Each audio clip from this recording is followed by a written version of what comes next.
দিদি তুই মাছ ধরতে পারিস রে? হ্যাঁ দেখ রেডি, এখন আমি কিভাবে মাছ ধরবো। এই বড় মাছ লাগছে। দিদি দিদি তাড়াতাড়ি উঠাও তুমি। এই বড় মাছ, এই মাছটাকে আমি খাল খুঁড়ে জলে রাখবো।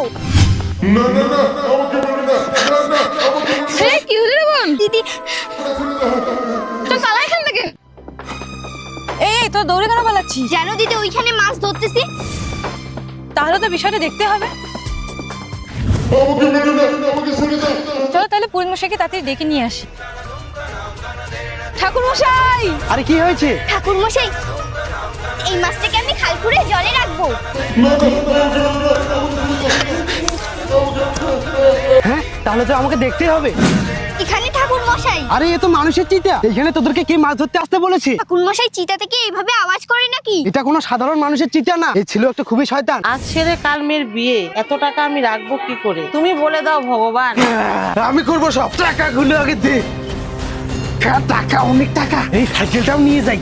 বাবারে আর নদীর পাড়ে কোনোদিনও মাছ ধরতে আসবো না। সবই কর্মগুণের ফল। তুই পালা এখান থেকে।